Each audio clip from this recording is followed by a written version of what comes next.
ከምር የእናቴ እህት ነች፣ አክስቴ ነች። እንዴ ታዲያ ምን እያደረጋችሁ ነው? ናይት ክለብ የሰው ልጅ ከእናቱ እህት ከአክስቱ ጋር ይተኛል ብላችሁ ታስባላችሁ? የሴትነት እቃዋን የህፃኗን ልጅ እየነካካች ነበር የምታስተኛት። ቦሌ መድኃኔዓለም ቤተክርስቲያን ቅጽር ግቢ ውስጥ የዩኒቨርሲቲ ፍሬሽማን ተማሪዎች እኔ የሺሻ ገመድ ያላቀበልኩት አርቲስት የለም ነው ያለችው። ሚስቶቻቸውን አስይዘው የሚጫወቱ ባለሀብቶች። ከባድ ነው ሰዎች፣ ከባድ ነው፣ በጣም ከባድ ነው። ከምሬ ነው የምላችሁ፣ በጣም ከባድ ነው፣ በጣም ከባድ ነው።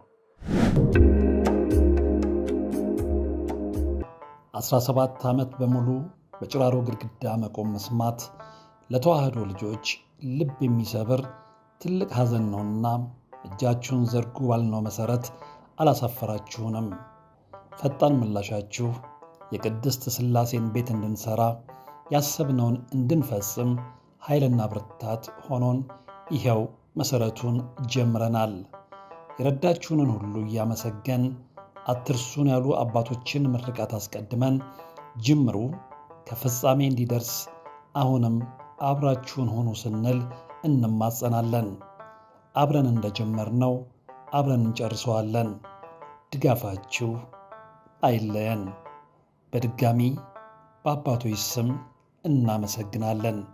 የአጋስተ ቅድስት ሥላሴ ቤተ ክርስቲያን አሰሪ ኮሚቴ።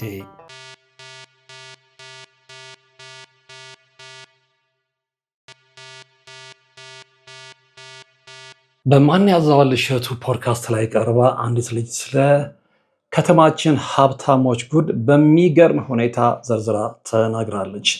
ከኔ መርሃ ግብር ጋር አብሮ ስለሚሄድ በዚህ ጉዳይ ላይ ምናልባት የማን ያዘዋልና የኔ ኦዲየንሶች ምናልባት በተወሰነ መጠን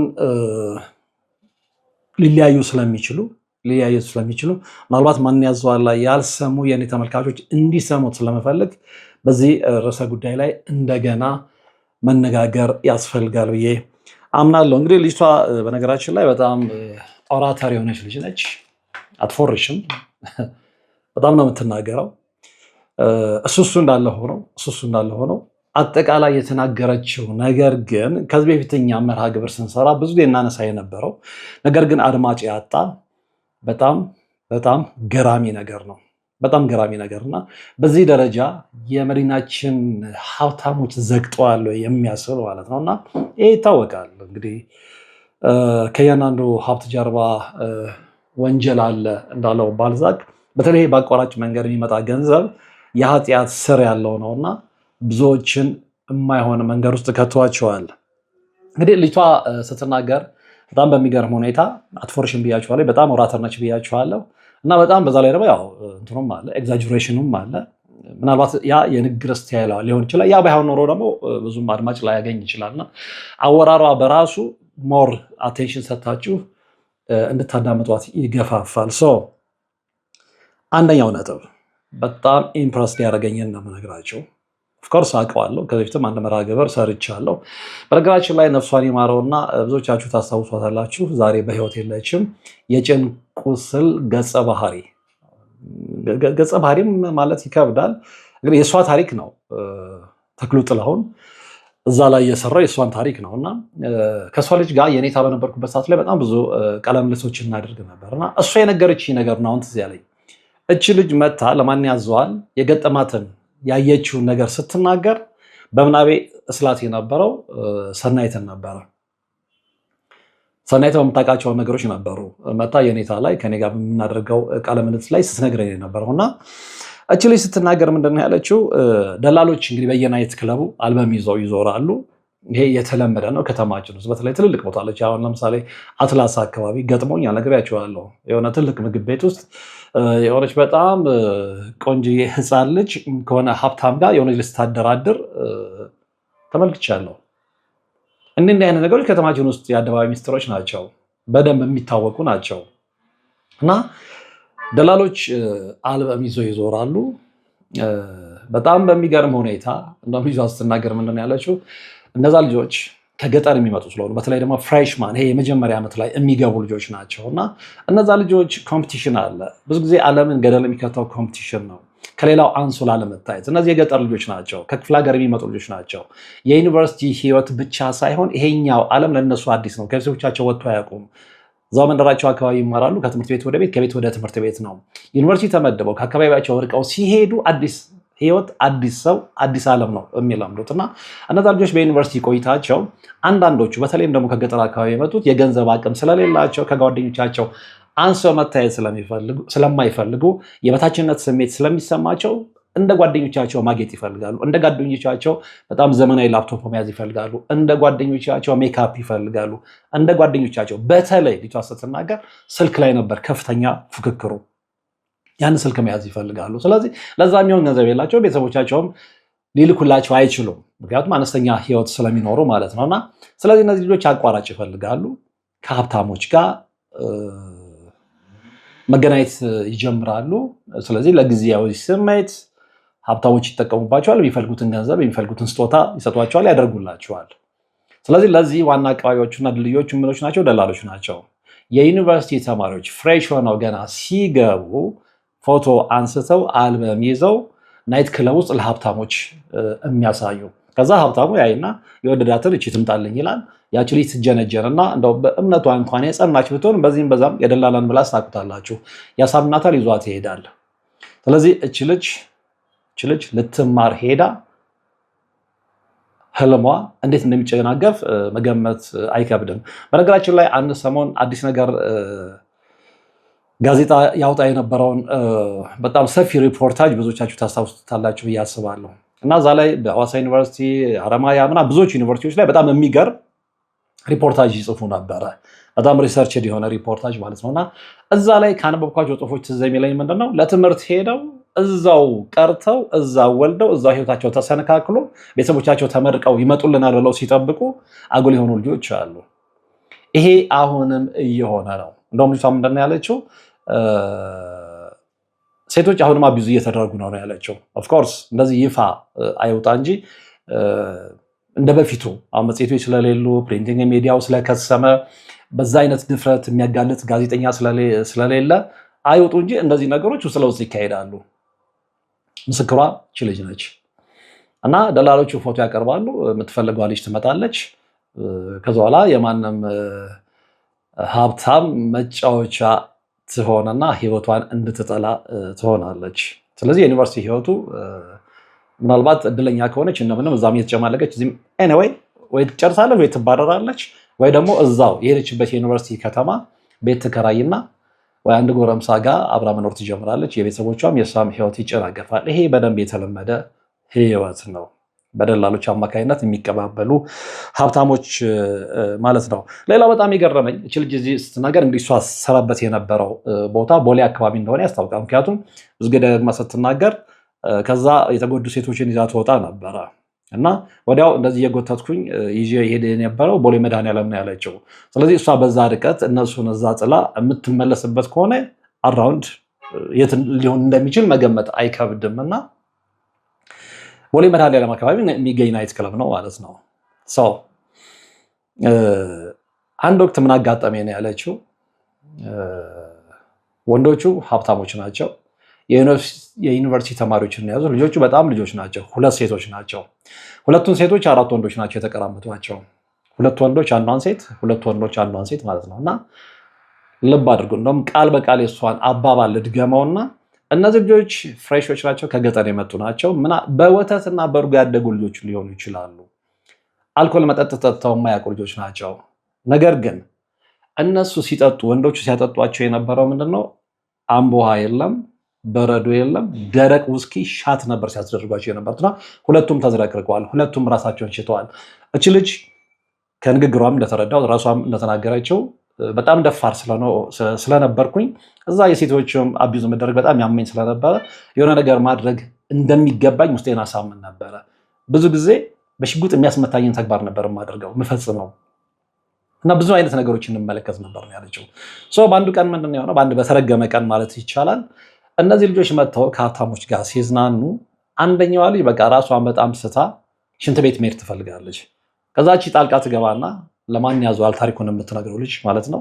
አይ በቃ እኔ ሴት ስለሆንኩኝ ችግር የለም እኔ ድረስ ሽንት ቤት አርሻት ልምጣ እኔ ራሴ ይዣት እመጣለሁ። ይዣት የሄድኩትን ግን ወደ ሽንት ቤት አልነበረም አለች። በቃ ልጅቷ እዛ ጣጧን ምናምን አንዳንዶቹ ራሳቸው ላይ ሁሉ ይለቃሉ። ኦፍኮርስ የተለመደ ነው። እንኳን ሴት ልጅ ያለመደ ወንድ ልጅ የለመደም ወንድ ልጅ ገደቡን ሲያልፍ ምን ሊሆን እንደሚችል መገመት አይከብድም። እዛ ትሄዳለች።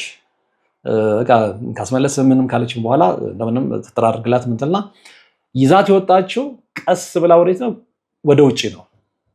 ወደ ውጭ ሄጄ ቦሌ መድኃኔዓለም ግቢ ውስጥ ጥያት የኔሴንስ ምንድነው አስተኝቻት ተመለስኩኝ። የማንም መጫወቻ እንዲሆኑ ስላልፈለጉ ተመልሳ ትሄድና ጓደኛዋንም አይ ሊቀባቡ ስለሆነ ያቺኛዋ ሽንት ቤት ነችና ሊቀባቡ ሜካፕ ሊያደርጉ ስለፈለጉ እሷንም ይዣት ሄድና መልሳቸው እነዛ እየጠጡ ነው ሞቅ ብሏቸዋል የትም አይሄድም ብለው አስዩም ስላደረጉም እሺ ይዘሻት ሂጂ ይዛት ሄድና እሷንም ጓደኛዋ ጋር እንደፈለጉ እናም ቃል በቃል ምንድን ነው ያለችው የኔ መድኃኔዓለም አባቴ አንተ እንደፈለክ አድርጋቸው ብላ ትታቸውን የመጣቸው ቦሌ መድኃኔዓለም ቤተክርስቲያን ቅጽር ግቢ ውስጥ የዩኒቨርሲቲ ፍሬሽማን ተማሪዎችን ከማን ጋር ነው የመጡት? እንደውም እንደምን ያለችው ከበሮ የሚያካክል ሆድ ያላችሁ ሀብታሞች ቦርጫሞች ነው ያለችው። እና የእሷ አነጋገሯም እንትን ይላል በጣም የሚያስቅም ነው። ያው በሳቅ ውስጥ ግን ምሬት አለ። ምክንያቱም የኔ ልጅ ብላችሁ አስቡ። ለትምህርት ልካችኋት ተስፋ አድርጋችሁባት ነገ ታኮራኛለች፣ ራሷን ትችላለች፣ ቤተሰቧን ትጦራለች ብላችሁ ለፍታችሁ ኢንቨስት አድርጋችሁ በሌላችሁ ሳንቲም ያስተማራችኋት ልጃችሁ በእንደዚህ አይነት ሁኔታ ገንዘቡን በድግምትም ያምጣው ዘርፎም ያምጣው አጭበርብሮም ያምጣው ዳም አስለቅሶም ያምጣው ድንበር ገፍቶም ያምጣው ባገኘው ህገወጥ ገንዘብ የልጅ ልጆቹ ከሚሆኑ ሴቶች ጋር እንደፈለገው የሚሆን ባለሀብት በማባችሁ ስላችሁታል። እንዲህ አይነት ባለሀብት ከተማችን በደንብ አጥለቅልቆታል።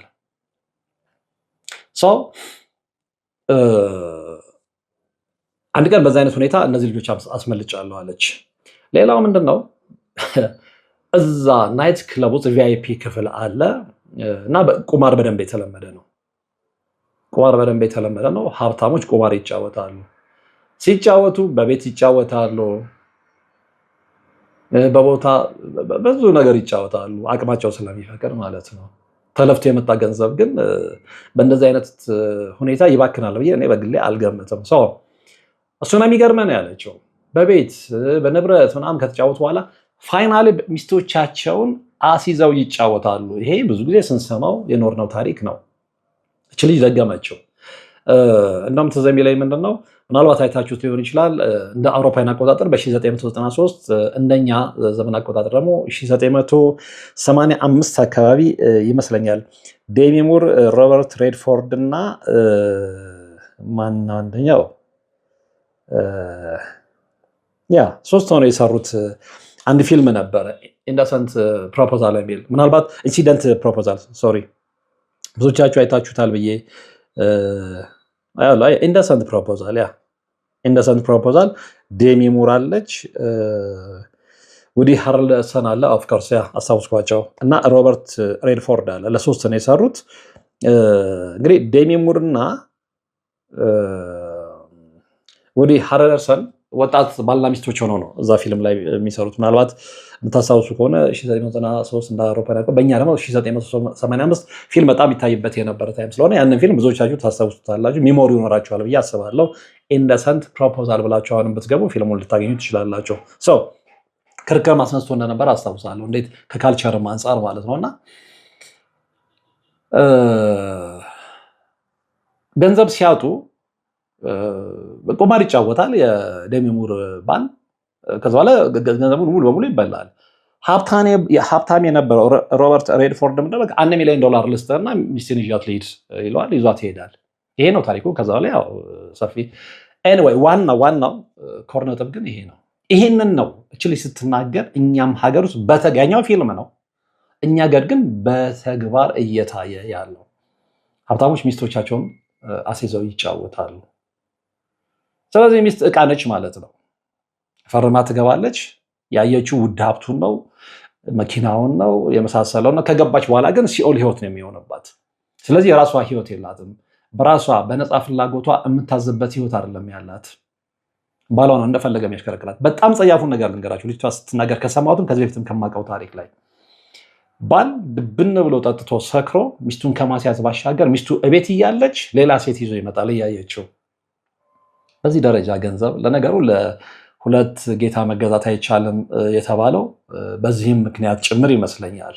ምክንያቱም ገንዘብ ከተቆጣጠራችሁ ገንዘብን ብቻ የምታመልኩ ከሆነ ከዚህ የበለጠ ዝቅጠት የለም። ባሪያ ነው የሚያርጋችሁ፣ የራሱ ባሪያ ነው የሚያርጋችሁ፣ ኃጢአት ነው የሚያሰራችሁ። ያም ደግሞ እንደዚህ አይነት ኃጢአት ሚስትና ልጆቹ ቤቱ እያሉ በማናለብኝነት ትዕቢት ገንዘብ ባመጣው እብሪት ሌላ ሴት ይዞ የሚመጣ ሀብታም ያለችበት መዲና አዲስ አበባችን ያልተነገሩ ብዙ ጉዶች አሉ ምላችሁ ለዛ ነውና ይሄንን ስትናገር ልጅቷ እኔ ፊልም ነበረ ትዝ ያለኝ ነው ምላችሁ። እኛ ሀገር ግን በተግባር እየኖርነው ነው። በተግባር እየኖርነው ነው። ስለዚህ እግዚአብሔር እንዴት ነው ሊታረቀን የሚችለው? ስለዚህ እግዚአብሔር እንዴት ነው ፊቱን ወደኛ ሊመልስ የሚችለው? እንዴ በእንደዚህ አይነት ኃጢአት ውስጥ እየተጨማለቀን ብዙዎቹ የሀብታም ሚስቶች አለች እኮ ይህ ነገር ስለሚሰማቸው በጣም ስለሚበሳጩ ብቻቸውን ሊጠጡ ይመጣሉ። ብቻቸው ወይ አዱላላ ሄዳ ታለቅሳለች አለች። ቤት ይዛ ፊቷ ሜካፕ ተቀባብታ የምታለቅስ ሴት አጋጥመሃለች ነው ያለችው። ለማን ያዘዋል?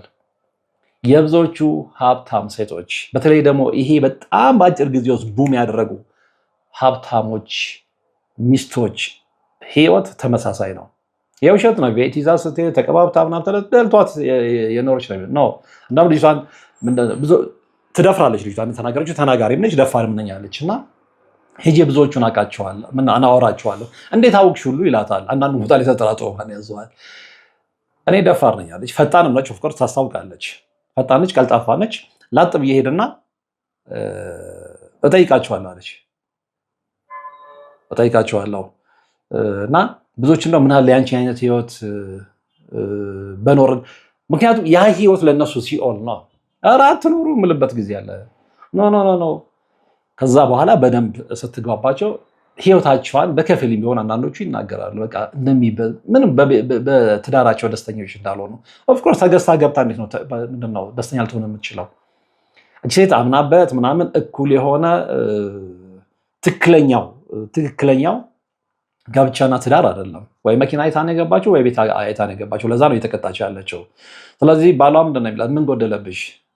ጓደኞች እዛ ያካሉ ቃል በቃል የተናገረችው ነገራቸው። ጓደኞች እዛ ያካሉ፣ አንቺ ምን ጎደለብሽ? ዘናጭ መኪና ነው የምትነጂው፣ ዘናጭ ቤት ውስጥ ነው የምትኖሪው፣ አማራጭ ነው የምትበይው፣ እንደፈለግሽ ትዝናኛለሽ፣ ዛሬ ታይላንድ ነሽ፣ ከነገ ወዲያ እንትን ነሽ ምናምን ነው። ስለዚህ ለዛ ሆዳም ቀፈታም ባለሀብት የሚስቱ ታይላንድ ቻይና ምናምን መዞር ፕላስ ውድ መኪና መንዳት በቃ ህይወት ነው። ከዛ ውጭ ህይወት አይደለም ለሱ ማለት ነው። እሱ ኑሮን የተረዳበት መንገድ ያ ነው። ኑሮ ግን አይደለም። ነፃነት የሌለው ህይወት አይደለም፣ የሲኦል ህይወት ነው። ስለዚህ ብዙዎቹ መጥተው ብቻቸውን በመጠጥ ውስጥ ራሳቸውን ይደብቃሉ ነው ያለችው። እስቲል ነው ይሄ ህይወት ቀጥሏል አለ። ሌላው እናው ምንድን ያለችው አንድ ቦታ ላይ እዚህ ጋር እንኳን ተጠራጠርኩሽ ይላታል። ማን ያዟል ራሱ በ1 ሚሊዮን ብር ራሱ አስይዘው ምናምን ስትለው የ1 ሚሊዮን ብር መጠጥ አለ እንዴ ስላላመነ ጄሚናይ ላይ ገብቶ ሁሉ ጠይቋል። እንደውም እዛ ላይ በጣም ያስደነገጠ የመረጃ ምንድነው እሱ እንደማሳያ ወይም ሪፈረንስ ሸራተን አዲስ የሚባል ትልቅ ሆቴል አለና እዛ እንደዚህ የ1 ሚሊዮን ብር መጠጥ ይሸጣል ምናምን ሲላት በተመለስለት መልስ ትመልስለታለች። ይሄ የተጠራጠረ አይነት እንትን ማለት ነው። ነገር ግን እሺ ያለም ውዱ መጠጥ ሲላት ምንድን ነው ያደረገችው? አሁን ቃል በቃል የመጠጡን ስም ማስታወስ ይከብደኛል። 42 ሚሊዮን ዶላር ነው ምናምን አንድ ቦትል እና የት ዓለም ውስጥ ነው ያለ ነው። ስለዚህ የኛ ቀበጦች እንደውም ልጅቷ በጣም በሚገርም ሁኔታ ገልጸዋለች። እንዴ ትቀልዳለህ እንዴ? የ1 ሚሊዮን መጠጥ እንዴ ማን ያታቅም እንዴ? ባደለሉት ባለሶስት ኮንዶሚኒየም ጠጥተው ያድራሉ ነው ያለችው። እንግዲህ በዛን ሰዓት እሷ ይሄንን ታሪክ በምትናገርበት ሰዓት ከለውጡ በፊት ነው ያለችው። በወያኔ ዘመን ይመስለኛል እንደተረዳኋት። ባደለሉት ምናልባት ኮንዶሚኒየም በዛ የብር ተመን ውስጥ ሊሆን ይችላልና ባለሶስት ኮንዶሚኒየም እኮ ነው ጠጥተው የሚያድሩት። ገለጿ በጣም የሚገርም ነው። ስለዚህ ለአንድ ቤት የሚውለውን ገንዘብ እነሱ በአንድ ሌሊት በመጠጥ ያጠፉታል ነው። ዛሬ ደግሞ ያለውን እውነት የምታውቁት ታውቁታላችሁ። በመጠጥ ፉክክር ነው የተያዘው። እገሌ 1 ሚሊዮን ብር ከጠጣ እንደ 1 ሚሊዮን ብር ማለት በጣም የ2 ሚሊዮን ብር ይሄ ተሰርቶ ነው ወይ የመጣው ነው። እነዛ የሚያወጡት ሰዎች ሪሊ ሀብታሞች ናቸው? ሀብታሞች አይደሉም። እርግጠኛ ነኝ የምነግራቸው። ለጊዜው ይሄ በሾርት ከት የመጣ የተያዘ ብር አለ። ግን ያንን በአንድ ሌሊት 2 ሚሊዮን ብር አውጥቶ የሚጠጣውን ሰውዬ ባክግራውንድ ብትመለከቱ ገበሬ አባቱ ጫማ የለውም። እናቱ እድሜ ልኳን የምትለብሰውን ሻማ ልብስ ለብሳ ልታገኟት ትችላላችሁ። እህትና ወንድሞቹ አልተማሩም። በድህነት አረንቋ ውስጥ ነው ያሉት። እሱ ግን ከተማ ውስጥ ሾው ያሳያል። ይሄ ነው አርቲፊሻል ህይወታችን ከተማ ውስጥ እየተለመደ የመጣው ማለት ነው። ማንነታችን ኮምፕሊትሊ ከኛ የእውነት ህይወት ጋር የሚገናኝ አይደለም። ፓራዶክስ የሆነ ህይወት ነው የምንኖረውና ይህንን ነው በናይት ክለቦቻችን ውስጥ የምንመለከተው። ልጅቷ በደንብ ያጋለጠችው። ሌላው ናይት ክለብ ውስጥ አርቲስቶች ይመጣሉ አለች። እንደውም በተለይ የፊልም ሰዎች፣ የፊልም ዳይሬክተሮች፣ የምታውቋቸው ሃይ ፕሮፋይል ያላቸው ፊልም ውስጥ ያሉ ባለሙያዎች ሴቶቹን ለፊልም ተዋናይነት የሚፈልጓቸውን ቆንጆ ሴቶች የሚቀጥሯቸው ሌላ ቦታ አይደለም፣ ናይት ክለብ ውስጥ ነው። ናይት ክለብ ውስጥ የማይሆን ነገር የለም ነው ያለችው። እንደው ምንድን ነው ያለችው? ስማ ራቁት ቪዲዮ እኮ ዛሬ ያለም የተጀመረችው፣ የዛ ጊዜ ጀምሮ የራቁት ቪዲዮ ነበረ። ሴቶቹን ያመጣቸውና ፊልም እናሰራሻለን ብለው ኦፍኮርስ ሊያሰሯቸው ይችላሉ። ከዛ በኋላ ግን እዚህ መተው ወተት አይደለም የሚጠጡት፣ ማቀርብላቸው ወተት አይደለም ነው ያለችው። አልኮል ይጠጣሉ። ከዛ በኋላ ያ ዳይሬክተር ኦር ያ ሃይ ፕሮፋይል አለው የተባለ የፊልም ባለሙያ ያችን ሴት እንደፈለገው ሊያደርጋት መብቷ አለው። የሆነውም ያ ነው። ብዙዎቹ በተለይ ያለችው በአንድ ጊዜ በሚያደርጉ ሴቶች ብዙዎቹ አቢውስ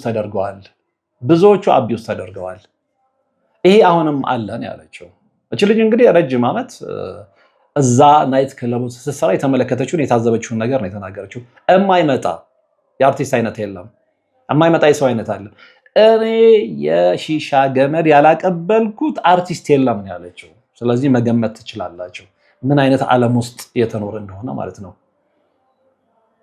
ብዙዎቹ አሁን እኔ ስም አልጠቅስም ነው ያለችው።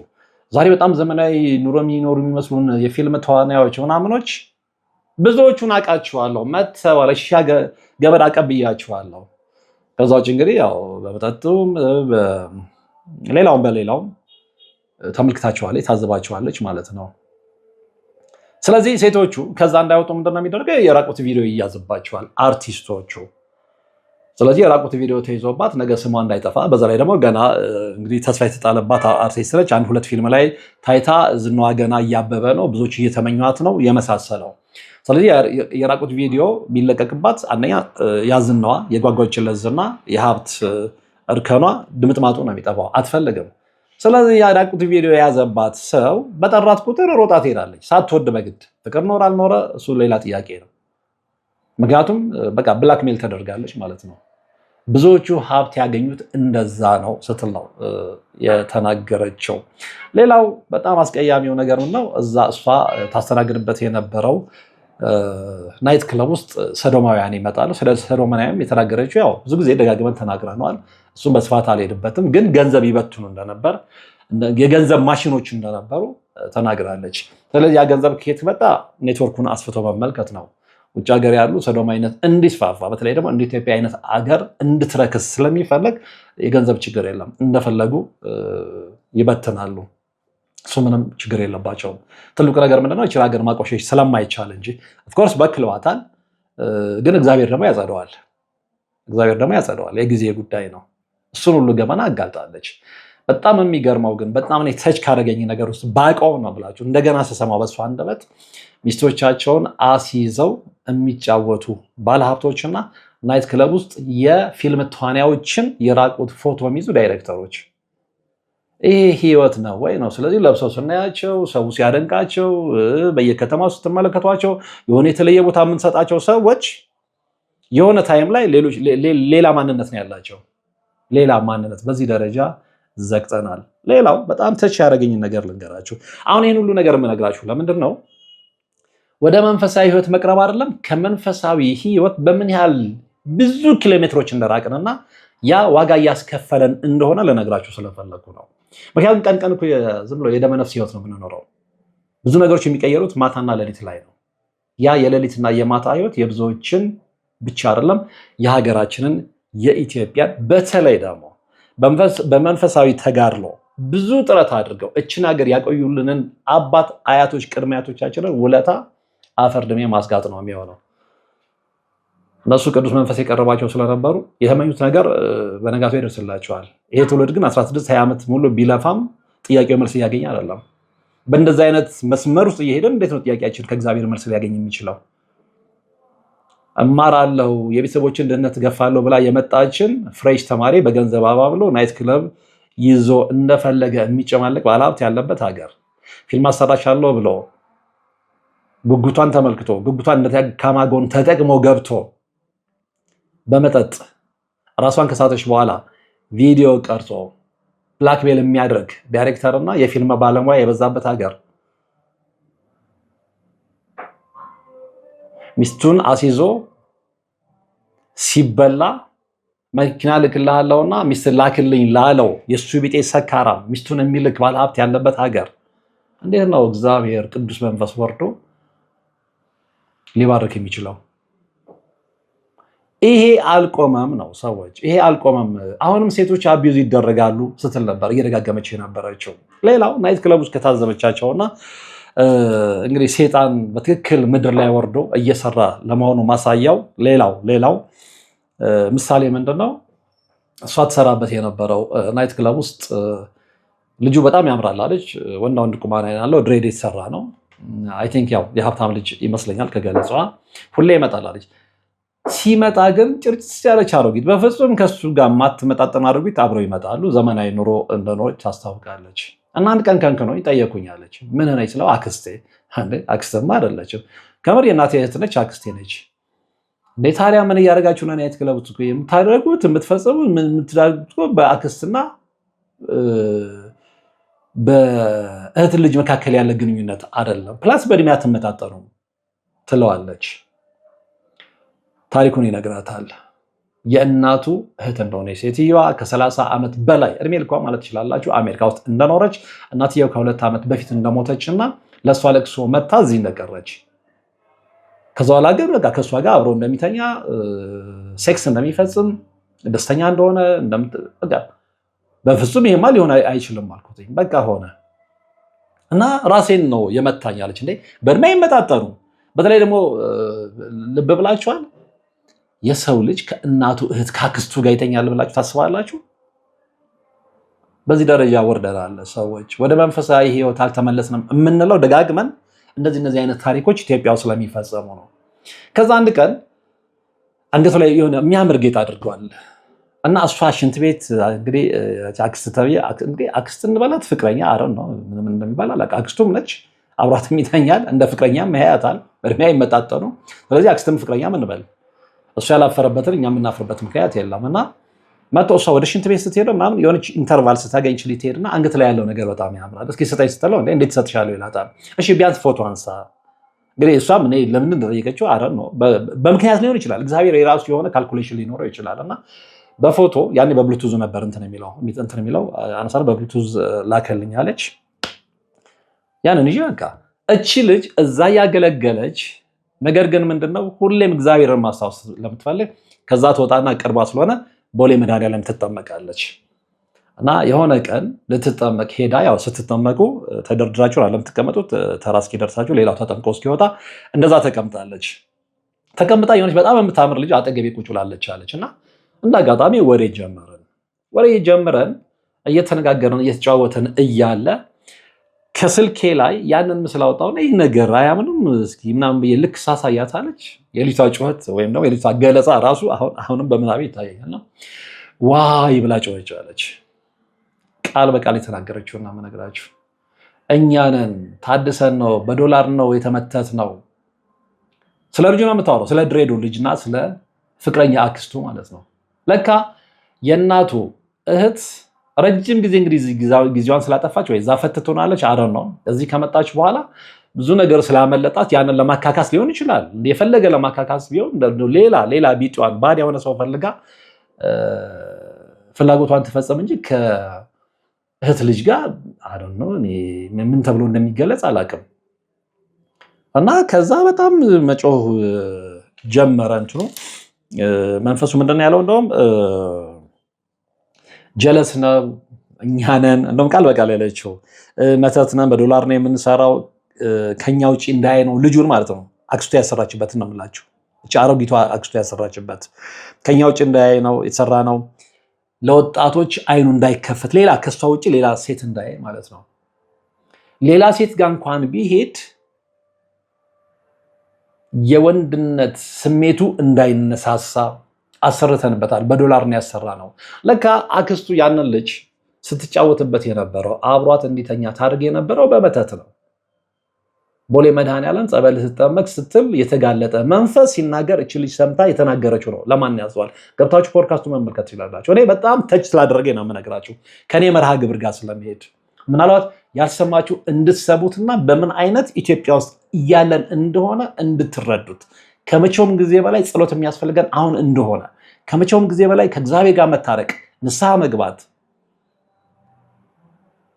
በእንባ መጠየቅ ያለብን ታይም አሁን እንደሆነ።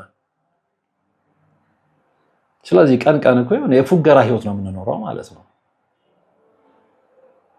እና ያንን ተናገረ። እንደውም እኔ አንቺ ማነሽ እንግዲህ ምልክቱን ስለያዘች ሊሆን ይችላል። አንቺ ማነሽ ደምሽን እንጠጣዋለን ምናምን በቃ የመጨረሻ የምገባበት ጠፋኝ ነው ያለችው። የምገባበት ጠፋኝ። ከዛ በኋላ ግን ይሄ ነገር ከተጋለጠ በኋላ የሚገርምህ ማን ያለችው እነዛ ሰዎች ባለድሬዱ ጎረምሳና ፍቅረኛው አክስቱ መጥቶ አያውቁም አለች። ከዛ ላይ መጥቶ አያውቁም።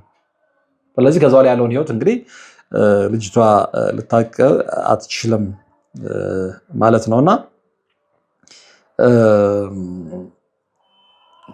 ከባድ ነው። ሰዎች ከባድ ነው፣ በጣም ከባድ ነው። ከምሬ ነው የምላችሁ፣ በጣም ከባድ ነው፣ በጣም ከባድ ነው። ይህንን ሁሉ ህይወት ታዘበች፣ ይህንን ሁሉ ህይወት አሳለፈች። እንደውም አንዴ ምንድን ነው ያለችው? እኛን ከሰው ቆጥሮ የሚመለከተን ባለሀብት የለም። በቃ ታቀርብለታለህ፣ እንደ ሰው አይቆጥርህም። ስለዚህ እነሱ የሚፈልጉት አለች። አሁን እንግዲህ ከራሷም ጋር አይ ቲንክ ወይ ያንጸንትን እነሱ የተገላለጠች የምትታይ ቆንጆ ራቁቷን የመጣች ምናምን ነው ባለሀብቱ የሚፈልገው። እነዚህ ዌይተሮች ናቸው፣ ያስተናግዳሉ። ምናልባት ቲፕ ሊሰጣት ይችላል። ከዛ ውጭ ግን ዞሮ ብሎ የሚመለከታት የለም። አንዳንዴም ሰዶማውያኖቹ ገንዘብ ሲበትኑ ያንን ለቅመው ይይዛሉ። እና ስለ ፍቅር የሆነ ቦታ ላይ ተሰባት የድሃ ልጅ ፍቅር ቅንጦት ነው ያለችው። ቅንጦት ነው፣ እኛን ዞር ብሎ የሚመለከተን የለም። ስለዚህ እዛ ለዛ ተዘጋጅተው የሚገቡ ሴቶች አሉ ማለት ነው። እርቃናቸው ምናምን ተማሪዎች ሊሆኑ ይችላሉ። የቤት እመቤት ልትሆን ትችላለች። ከዚ በፊት አንድ መርሃ ግብር ሰርቻለሁ። የሚገርማችሁ የልጆች መዝናኛ ውስጥ ሰፈር አካባቢ ልጄን ይዤ ሄጄ እዛ በነበርኩበት ሰዓት አንድ ሰው ተዋወቀኝና ፕሮግራም ስለሚያይ ብዙ ነገር አወራ። የህግ ባለሙያ ነው። በቃ የምትፈልገው ነገር እረዳሃለሁ ምናምን በሚል የሆነ ነገር አነሳና ህይወቱ ላይ የገጠመውን ነገር ነው የነገረኝ። ከባለሀብቶች ጋር ስለሚሰራ የባለሀብቶች የህግ አማካሪ ስለሆነ ማለት ነው። ስለዚህ የሄደበት ቦታ ላይ የገጠመውን ነገር ነግሮኝ ሼር አድርጌያቸዋለሁ። የምታስታውሱ ከሆነ የሴት ሜኑ ይቀርብልሃል፣ ባለትዳር፣ ተማሪ፣ የቢሮ ሰራተኛ ምናምን የሚል የት ኢትዮጵያ ውስጥ። ይሄ ታይላንድ አይደለም። አሁን ብዙ ጊዜ ባንኮክ እንደዚህ ሆኖ ምናምን የሴተኛ ካለም በሴክስ ቱሪዝም ምናምን ይባላል አይደል? የኢትዮጵያን ማን አየው? ማን ዳታ ሰበሰበ? ማን ሪሰርች አደረገበት? እንዴ ሚስቱን የሚያስይዝ ሀብታም ያለበት ሀገር ከባንኮክ እና ከታይላንድ የተናነሰ ድርጊት ይፈጸማል ብዬ አላምንም። ኢትዮጵያ ውስጥ ተከታትሎ ዳታውን ያወጣ ሰው ስለሌለ እንጂ ያኛው በይፋ ስለሚታይ ተቀርጾ በቲክቶክ በምናምን ዛሬ ቴክኖሎጂ ስለሚፈቀድ በዛ ስለምንመለከተው እንጂ የኢትዮጵያውያንስ ማን ሪሰርች ሰራበት? በዚህ ደረጃ መስመር ስተናል፣ ተስቷል። ማሳረጊያ አድርጌ የምነግራችሁ ታሪክ እቺ ልጅ ከተናገረችው ውስጥ በጣም የሚገርመው እንግዲህ እዚህ ሀገር በጣም የምትወዳቸው አያት ነበሯት። ስለ እናትና ስለ አባቴ አትጠይቀኝ ነው ያለችው። ስለዚህ ከንግግሯ እንደተረዳሁት አያቷ ናቸው ያሳደጓት። አያቷን በጣም ትወዳለች፣ በአያቷ አትደራደርም። በአያቴ ለመጣ ደም እፋሰሳለሁ፣ እደባደባለሁ ነው ያለችው። እና እሳቸውን እንድታሳልፍላቸው ስለፈለገች ትሰደዳለች እንደ ማንኛውም ኢትዮጵያ በልጅነቷ እና ሊባኖስ ሆና የገጠማትን ነገር ስትናገር ወደ ሊባኖስ ነበር ሄደችው እና አንድ ቤት ውስጥ የቤት ሰራተኛ ሆና ትቀጠላለች። እና በጣም የሚገርመው እሷ እዛ ቤት ውስጥ ከመግባቷ በፊት የነበረች ሰራተኛ ነበረች። ናይጄሪያዊት ነች። ናይጄሪያዊት 3 ልጆች አሉ እና 3 ልጆች ያቺ ናይጄሪያዊት ስታሳድጋቸው ልጆቹ ያው የሀብታም ልጆች ናቸው፣ ቀብጦች የአረብ ልጆች ናቸው። የራሳቸው ባህሪ ይኖራቸዋል። እንቅልፍ እንዲወስዳቸው የምታደርግበት ሜተር ነበር። አንዱን እግር ታሻለች ነው ያለችኝ፣ አንዱን ደግሞ እንደዚህ አዝላ ምናምን ትንትላለች። የ2 ዓመቷ ልጅ ግን አልገባትም። እቺ በራሷ መንገድ እነዛ ልጆች እግር ማሸት አልችልም፣ ያው ይደክመኛል ማለት በራሷ መንገድ የሆነ ሀሳብ ፈጠረችና አስለመደቻቸው። አንደኛዋ ልጅ ሄዳ ከመስታወት ጋር ማውራት ምናምን እንትን ትላለች። እንቅልፏ ሲመጣ ትተኛለች። ወንዱ ልጅ ደግሞ ይሄዳል ከግድግዳ ጋር የሚደባደብ አንተ ጎበዝነ ጡንቻ ታውጣለህ ምናምን ብላ ሰበከችው። ያንን ለመደ። እሷን ተዋት። ከግድግዳው ጋር ሲላፋ ሲደባደብ ይቆይና ሲደክመው ሄዶ ይተኛል። የመጨረሻዋ ልጅ ግን አስቸገረች አለች። የ2 ዓመት ልጅ ነው ያለችው ካልተሳሳትኩኝ። ብላት ብሰራት እንደውም እናትየው ልጄን ትደበድብኛለች ማለት ሁሉ ጀመረች። ከፈለሽ ካሜራ ግጠሚና ተመልከች። ካሜራ ገጥማለሁ ስትለኝ ግጠሚ፣ እንደውም ለእኔ የሚሻለኝ አልኳት አለች። በቃ በዚህም በዛም ምንም አልመጣም። መጨረሻ ላይ እህትየው ትናገራለች። ኖ እሷ እኮ ታስተኛት የነበረው እንዲህ ነው ብላ ስትነግራት አምሾኪንግ አደር ነው ብዬ እንደምናግራችሁ ሴጣን በየምኑ እንደገባ በዚህ ማረጋገጥ ትችላላችሁ። ለካ ያቺ ትንሽ ልጅ ትተኛ የነበረችው ያቺ ናይጄሪያዊት ምን አስለምዳታለች? ኖርማሊ እጇን ከታ ሶሪ እንደሚከብድ ግን ፋክቱን መነጋገር ስላለበት ሴጣን በትክክል ምድር ወርዶ ኢትዮጵያም ዓለምንም ተቆጣጥሮ በሰዎች ዘንድ ምን አይነት እርኩስ ተግባር እየፈጸመ እንደሚገኝ ማወቅ ስላለባቸው ነው። ልጆቻችሁን ለመጠበቅ እንዲረዳችሁ፣ ቤተሰባችሁን መጠበቅ ስለሚኖርባችሁ ቤተሰቦቿ እንኳን አያውቁም እንደዛ እንደሚደረግ። ለካ እጇን እንትን ብላ እሷ እንደውም ቃል በቃል ምንድነው ያው የሴትነት እቃዋን የህፃኗን ልጅ እየነካካች ነበር የምታስተኛት። ያቺ ልጅ ያንን ለምዳለች። በኋላ ምን ብዬ ደነገጥኩኝ። ወንድሟን እህቷ ሲነግሩኝ አለች አሁን እንዲህ ነበር የምታስተኛት እንዲህ አበርኩኝ አለች። ያው ኢትዮጵያዊ ነች። በባል ምን ያህል ጽዩፍ እንደሆነ ታውቃለች። ከዛ ሄድኩኝና ወደ ዋና ቤት ነው ባልና ሚስቶች ብላሉ። በጣም በሁለት እጄ እንትን አልኩኝ። ምንድነው ብለው ተነጋግረው ሲወጡ ልጅሽን አሁን ቀጥታ ወደ ሆስፒታል ይዘሽ ሂጂ። ምንድነው ወደ ሆስፒታል ይዘሽ መሄድ አለብሽ። ተመረመረኝ። ልጅቷን ብዙ ቦታ ላይ ነካክሳታለች። ሐኪሞች እንትናሉ ሌሎቹንም ልጆች አስተመረመረኝ። እናትየው ስቅስቅ ብላ አለቀሰች። አሁን አፍሪካዊ መንገድ ላይ ካገኘው ልጣላ ልፈነክት ሁሉ እችላለሁ ትላለች አለች። ምክንያቱም አታውቅም ነበራ እናት። ብዙዎቻችሁ ልጆቻችሁን አታውቁም። ለሰራተኛ ትታችሁ የምትሄዱ ቴክ ኬር እዚህም ሀገር ውስጥ ለሰራተኛ ተሄዶ ብዙ ነገር እንደተፈጸመ እናውቃለን አይደል? በዚህ ደረጃ ዓለም ረክሳለች። ጥሩ ዘመን ላይ አይደለንም ያለነው ሰዎች። ወደ መጨረሻው ዘመን እየቀረብን ነው። ስለዚህ ከመቼውም ጊዜ በላይ ከእግዚአብሔር ጋር መገናኘት፣ ከእግዚአብሔር ጋር መታረቅ፣ ንስሐ መግባት የለብንም ብላችሁ ታስባላችሁ? ማንም ሰው ኃጢአት ይሰራል። ማንም ንጹህ ሰው የለም። እዚህ ጋር እኔ ንጹህ ነኝ፣ እኔ ቅዱስ ነኝ፣ እኔ አስተምራለሁ፣ እኔ መምህር ነኝ፣ እኔ ጳጳስ ነኝ፣ እኔ ምናምን ነው። አይሰራም። እዛ ውስጥ መሆነው ስንት መንገድ የሚስቱ ሰዎችን እናውቃለን እኮ። ጊዜ በራሱ ጊዜ እግዚአብሔር ያጋልጣቸው ብለን ነው እንጂ በመንፈሳዊነት ስም ተደብቀው በጣም ብዙ ሰዎች ስለሚወዳቸው ስለሚከተሏቸው ሲወጡ ሲገቡ ስለሰገዱላቸው ብቻ ራሳቸውን በእግዚአብሔር ዙፋን ላይ ማስቀመጥ የሚዳዳቸው ሰዎች አሉ። የዛን ያህል ደግሞ በትክክለኛው መንገድ ይዘው እውነትም የእግዚአብሔር አገልጋይ ሆነው ደግሞ ብዙዎች እንዳመረቋቸው እንደወደዷቸው የሚቀጥሉም አሉ። ማጆሪቲው ግን ምን አይነት ሜስ ውስጥ እንደገባ የሚታይ ነገር ስለሆነ እዛ ውስጥ አልገባም። ይህንን ሁሉ ነገር ደምረን ስንመለከተው ግን በዚህ ዘመን ያለን ሰዎች ከመቼውም ጊዜ በላይ ከእግዚአብሔር ጋር ፍጹም እንደተለያየን የሚያሳዩ በርካታ ምልክቶች አሉና እባካችሁ፣ አንደኛ ወላጆች ልጆቻችሁን በየጊዜው ተከታተሉ። በተለይ ቤት የማትውሉ የቢሮ ሰራተኞች የሆናችሁ ባልና ሚስቶች ቤት ስትመጡ በተለይ ትንንሽ ልጆቻችሁ ናቸው፣ ፈትሹ። የምትጠራጠሩት ነገር ካለ ውላችሁን ጠይቁ። ልጆች ደግሞ አይዋሹም። የተደረገውን ነገር ቀን ያሳለፉት ነገር በደንብ ነው የሚነግሯቸው። ግን ገና መጥተው አንደበታቸውን ከፍተው ሊያናግሩ ሲሉ ብለን ነው የምናርቃቸው። አዳምጧቸው፣ ጆሮ ስጧቸው። የተደረጉት ነገር ሊኖር ይችላል፣ ግን ሰሚ ወላጆች ይፈልጋሉ። አንዳንድ ወላጅ ቀድሞ ስለሚቆጣ ልጆች ተበድለው እንኳን ለወላጆቻቸው የተደረጉትን የተፈጸመባቸውን ነገር ለመናገር አይደፍሩም፣ ስለማናበረታታ ማለት ነው። ከዛ በኋላ ነው የሆነ ነገር ጎልቶ ሲወጣ ያዙ ልቀቁን የምንለውና ልጆቻችንን እናዳምጥ፣ ግድ የላቸው ከልጆቻችን ጋር እናውራ፣ የልብ ትርታቸውን እናዳምጥ። ልጆች ነግሬያቸዋለሁ፣ በፍጹም አይዋሹም።